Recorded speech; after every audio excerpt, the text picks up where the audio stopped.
আমি হয়তো ভুলে গেছি আমার মায়ের ওই কথা। যখন আমি পেশাবে শুয়েছিলাম, তিনি পরিষ্কার না করলে আমার উপায় ছিল না সেখান থেকে শোনা। হয়তো আমিও ভুলে গেছি, আমি পড়ে গেছি, তিনি আমাকে না তুললে আমার পুরো গায়ে কাদা যুক্ত থাকে। হয়তো বক্তা হিসেবে আমিও ভুলে গেছি যে আমার মা নিজের জন্য ডাল আর ভাতের ব্যবস্থা করে আমার জন্য গরু দুধের ব্যবস্থা করেছিল, যাতে আমার পুষ্টি হয়। হয়তো আমি ভুলে গেছি আমার দাদির সাথে ঝগড়া করেছে আমার মা শুধু আমার খাবার। হয়তো আমি ভুলে গেছি আমার বাবা বেকার ছিল, আমার জ্যাঠা জেঠিরা কথা শোনাইতো, আমার মা চুপচাপ কাজ বেশি করে করতো যাতে একটু বাড়তি খেতে পারে, আমি বাড়তি দুধ পাই।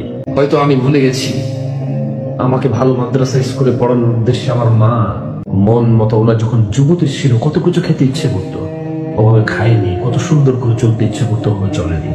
ভুলে গেছি সেদিনের কথা, যেদিন পেশাব করতে গেলে ভয় লাগতো মা ছাড়া, ঘর থেকে বেরোলে জিনে ধরবে, বুঝে ফেলবে, কুকুর কামড় দেবে, মানা হলে হবে না। সেই দিনের কথা হয়তো আমিও ভুলে গেছি, কিন্তু আল্লাহ নবী সাল্লাল্লাহু আলাইহি ওয়াসাল্লাম ভুলেননি। তিনি বলেছেন পৃথিবীর সবচেয়ে বড় অপরাধ আল্লাহর সাথে শিরিক করা, তারপরে ওয়াউকুল ওয়ালিদাইন, পিতামাতার অবাধ্য হওয়া। কতটুকু অবাধ্য? পারবো না, করবো না, এখন না, এইটা পর্যন্ত হতো। কত বৃদ্ধা এখনো ঘরে শুয়ে আছে, ছেলে ঘরে ঢুকে ঠিকই তার বাচ্চার মুখে চুমু খায়, তার মাকে দেখতে যায় না, পাশের রুমই না।